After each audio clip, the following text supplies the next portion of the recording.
નમસ્કાર મિત્રો, હું અંબાલાલ પટેલ મારી પોતાની ચેનલ અંબાલાલ પટેલ ઓફિશિયલમાં તમારું સ્વાગત કરું છું.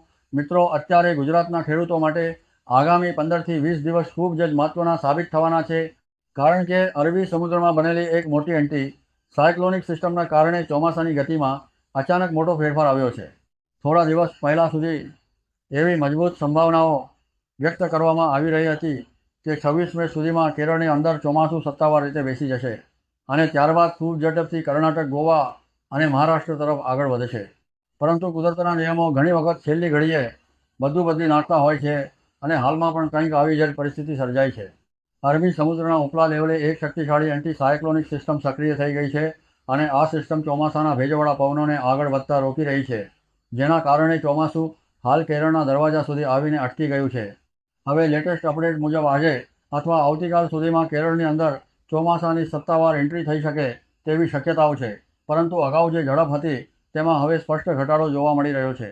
મિત્રો, આજના આ ખાસ વિડીયોમાં આપણે ચોમાસાની હાલની સ્થિતિ, અરબી સમુદ્રમાં બનેલી એન્ટી સાયક્લોનિક સિસ્ટમ, બંગાળની ખાડીમાં બનતી નવી સિસ્ટમ, ગુજરાતમાં પ્રી મોન્સૂન એક્ટિવિટી, કયા જિલ્લાઓમાં વરસાદની શક્યતા છે, ચોમાસું ગુજરાત સુધી ક્યારે પહોંચી શકે અને ખેડૂતો માટે આગામી દિવસો કેટલા મહત્ત્વના રહેશે, તેની તમામ માહિતી ખૂબ જ વિગતવાર સમજવાના છીએ.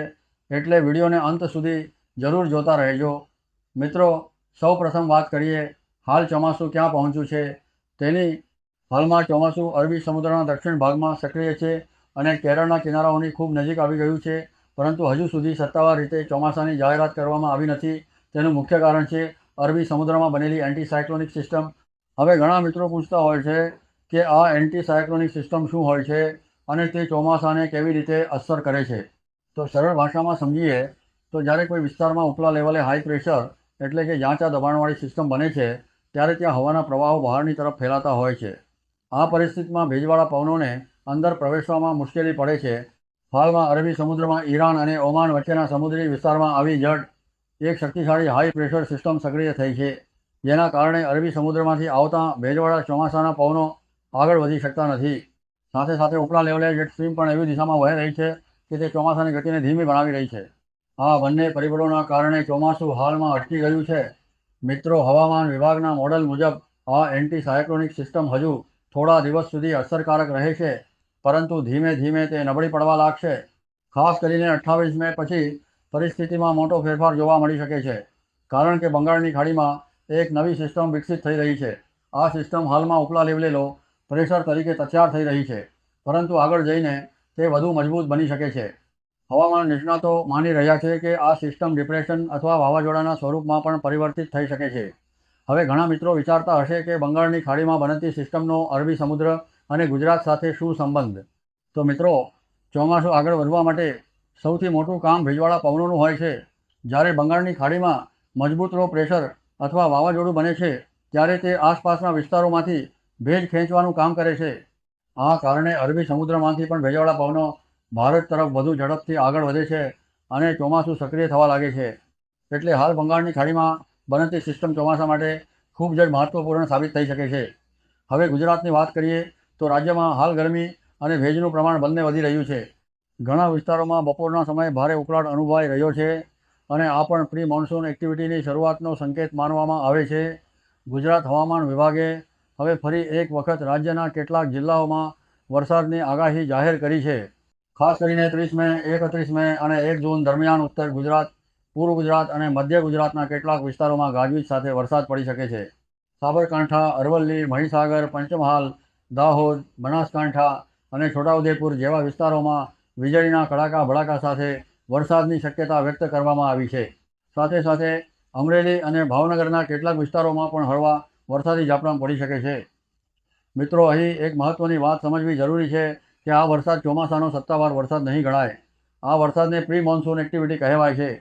એટલે કે ચોમાસું બેસે તે પહેલાં જે વાતાવરણમાં ફેરફાર થાય, ભેજ વધે, વીજળી સાથે વરસાદ પડે અને પવનની ગતિ વધે, તે પરિસ્થિતિને પ્રી મોન્સૂન એક્ટિવિટી કહેવાય.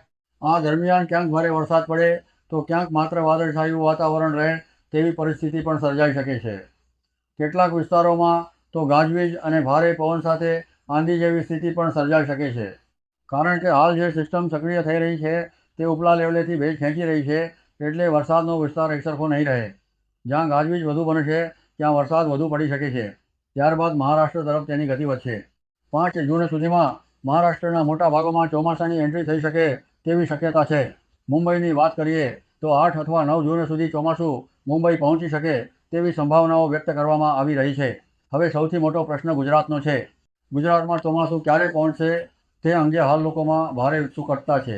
ખાસ કરીને ખેડૂતો હવે વાવણીની તૈયારી શરૂ કરી રહ્યા છે. હાલના તમામ ડેટા અને મોડેલ મુજબ ગુજરાતમાં ચોમાસાની સત્તાવાર એન્ટ્રી 14 અથવા 15 જૂનની આસપાસ જ થઈ શકે તેવી શક્યતા છે. એટલે અગાઉ જે આશા હતી કે ચોમાસું વહેલું આવી જશે તે હવે લગભગ નકારી શકાય તેવી સ્થિતિ છે. જો કે દક્ષિણ ગુજરાતના કેટલાક વિસ્તારોમાં ચોમાસા પહેલાં હળવા વરસાદી ઝાપટાં પડી શકે છે તો ક્યાંક લાંબા સમય સુધી વરસાદની ખેંચ જોવા મળી છે. તેથી ખેડૂતો હવે શરૂઆતના વરસાદ ઉપર વધારે વિશ્વાસ કરતા નથી. ઘણા ખેડૂતો સારો અને સતત વરસાદ શરૂ થાય ત્યારબાદ જ વાવણી કરવાનું પસંદ કરે છે. હાલની પરિસ્થિતિ જોતાં એવું લાગી રહ્યું છે કે જૂન મહિનાના મધ્ય પછી જ રાજ્યમાં સારી વરસાદી એક્ટિવિટી શરૂ થઈ શકે છે. મિત્રો, હાલની પરિસ્થિતિ પ્રમાણે આગામી દિવસોમાં વાતાવરણમાં ઝડપથી ફેરફાર જોવા મળશે. દિવસ દરમિયાન ભારે ગરમી અને બફારો અનુભવાઈ શકે છે. સાંજના સમયે કેટલાક વિસ્તારોમાં અચાનક કાળા ડિબાંગ વાદળો છવાઈ શકે છે. સાથે સાથે ગાજવીજ અને તેજ પવન સાથે વરસાદી ઝાપટાં પણ પડી શકે છે. ખાસ કરીને ઉત્તર અને પૂર્વ ગુજરાતમાં આ પરિસ્થિતિ વધુ જોવા મળી શકે છે. વીજળીના કડાકા ભડાકા દરમિયાન સાવચેતી રાખવી ખૂબ જ જરૂરી રહે છે. ખેડૂતો અને પશુપાલકોએ ખુલ્લા મેદાનોમાં વધુ સમય રોકાવું ટાળવું જોઈએ. હવે મિત્રો, એક મહત્ત્વની વાત એ પણ છે કે બંગાળની ખાડીમાં બનતી સિસ્ટમ કેટલી મજબૂત બને છે તેના ઉપર આખા દેશના ચોમાસાની ગતિનો ઘણો આધાર રહે છે. જો સિસ્ટમ વધુ મજબૂત બને તો ચોમાસું ઝડપથી આગળ વધી શકે છે, પરંતુ જો સિસ્ટમ નબળી પડે તો ફરી એક વખત ચોમાસાની ગતિ ધીમી પડી શકે છે. હાલના મોડલ મુજબ સિસ્ટમ સારી રીતે વિકસિત થવાની સંભાવનાઓ છે. એટલે આગામી દિવસોમાં ચોમાસું ફરી એક વખત ઝડપ પકડે તેવી આશા રાખી શકાય. મિત્રો, ગુજરાતમાં વરસાદને લઈને લોકોમાં ભારે ઉત્સાહ જોવા મળી રહ્યો છે. કારણ કે છેલ્લા ઘણા દિવસોથી ભારે ગરમી અને ઉકળાટ વચ્ચે લોકો વરસાદની રાહ જોઈ રહ્યા છે. ખાસ કરીને ખેડૂતો માટે તો વરસાદ જીવન સમાન છે. સારો વરસાદ પડે તો ખેતી સારી થાય, પાણીના સંગ્રહ થાય અને સમગ્ર અર્થતંત્રને પણ ફાયદો થાય છે. તેથી હવે દરેકની નજર આગામી 10 થી 15 દિવસ ઉપર ટકેલી છે. હાલના તમામ ડેટા પ્રમાણે એવું કહી શકાય કે ગુજરાતમાં ચોમાસાની સત્તાવાર એન્ટ્રી માટે હજુ થોડું રાહ જોવું પડશે, પરંતુ પ્રી મોન્સૂન એક્ટિવિટી હવે ધીમે ધીમે સક્રિય થવા લાગી છે. કેટલાક વિસ્તારોમાં ગાજવીજ સાથે વરસાદની શરૂઆત પણ થઈ શકે છે. આગામી દિવસોમાં હવામાનમાં મોટા ફેરફારો જોવા મળશે અને ચોમાસાની ગતિ ઉપર સતત નજર રાખવી પડશે. તો મિત્રો, હાલની પરિસ્થિતિ અને લેટેસ્ટ હવામાન મોડલ પ્રમાણે તમે શું માનો છો? આ વખતે ચોમાસું સમયસર ગુજરાત પહોંચશે કે થોડું મોડું પડશે? મહાનાકમ મર્ચિન જલ્દી કેચર કાલે ગારા કુમારે પ્રમાણ કેસરી અને તમારા વિસ્તારમાં વરસાદની શરૂઆત ક્યારે થશે તે જરૂરથી અમને કોમેન્ટમાં જણાવજો. જો તમને હવામાન અને ચોમાસાની આવી જ સચોટ અને વિગતવાર માહિતી ગમતી હોય તો વિડીયોને લાઇક અને શેર જરૂરથી કરજો, જેથી વધુ લોકોને પણ સાચી માહિતી મળી શકે.